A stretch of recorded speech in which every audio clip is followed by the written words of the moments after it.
In this lecture, we're going to start to write CSS for text formatting, so you can see how CSS works. It's really easy.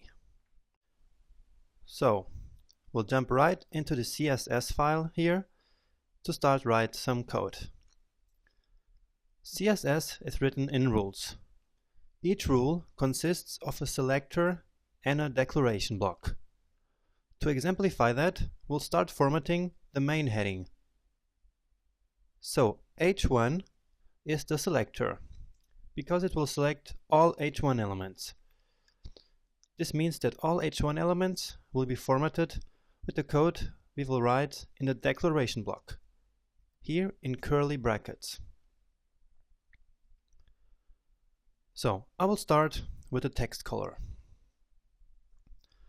We will choose green in this example. So color, and I'll just write green, and then semicolon. And you see the h1 element actually changed its color to green. So to sum this up, the property here is color, and the value of that property here is the name green. Next, we want to change the text size, right? So just write font size, and brackets gives us some suggestions as we write. And now I will choose just 40 pixels. You see, it changed. Maybe 50 pixels. No, 40 pixels was better. You see, we are already designing in the browser. We're changing the values of the attributes and see which looks best. Now suppose we wanted to change the font family. Let's say to Helvetica New. Let's do that. It's font family, right? And now just type Helvetica New. And again, the h1 element changed its family. Now, if that font is not available on your system, which is likely if you're on Windows, let's tell the browser it should use Arial instead. And to do so, we just write Arial after a comma here. And then the semicolon, as before. So Helvetica is the first choice, and Arial is the second choice. And now let's go do the same thing for the h2 elements. We want them to look the same, but with a smaller font size. So let's copy this h1 rule and paste it down here and change this to h2. Now these two look exactly the same. The h1 looks exactly the same as the h2 elements down here, because for now we didn't change anything. So let's change this here to, let's say, 25, and that's a much better font size. Now we repeated some rules here. You see, the h1 and the h2 have the same color and same font family. And we should actually avoid that, because repeating code is bad practice.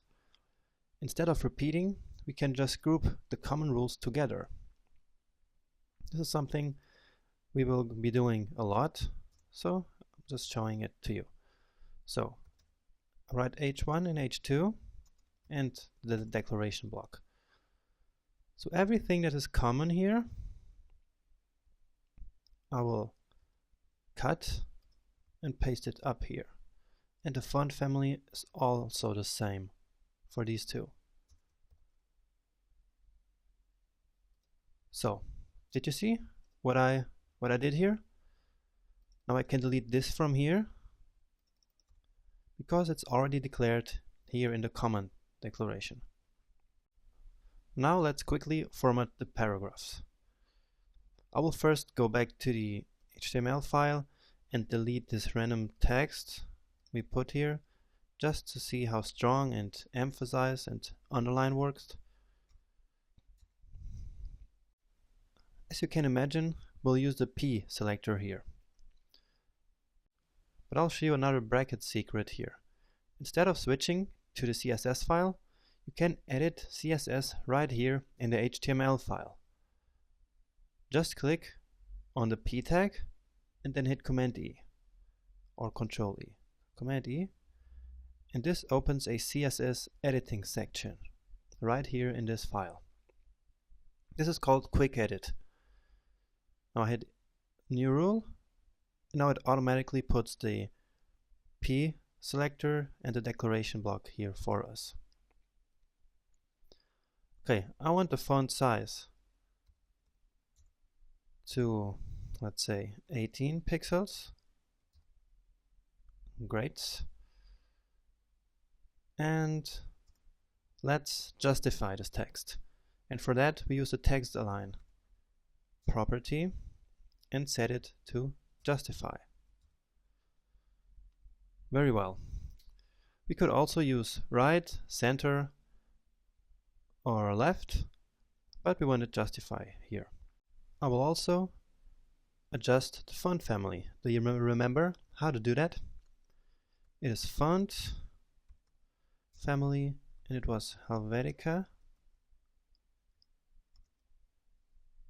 Newer, or as a second choice, Arial. Alright. Maybe you notice that the link text is still in the original format down here. Now we could go ahead and format the A tag, right? But I will show you a much better solution. So let's switch back to the CSS file. And at the beginning, I will add a rule for the body. And since everything is inside the body, this rule will apply to everything visible on a web page. So this means all elements that have no defined styles. So this is like a global rule. So body, and that's it. So the first thing, I can go ahead and copy the font family right into the body. Like this. Okay, now you see that everything has the Helvetica Newer font family, even the links which I didn't even style yet. If I delete this font family declaration down here for the P element, it still looks the same because we defined that everything inside the body will have Helvetica Newer as font family. And I will do the same thing with the font size. We'll cut it here, paste it here in the body. So the paragraph is back to the 18 pixels, but now the links are also with 18 pixels. Now the reason this works is because of CSS inheritance, which is a very important concept in CSS. We changed the font size in the body, and so the elements that are inside of the body inherit its style. So child elements inherit the properties from their parent elements, unless we override their styles, as we did right here in the H1 in H2. Sorry, in the H2 declarations. Alright, I think this was a good introduction to CSS code. So congratulations!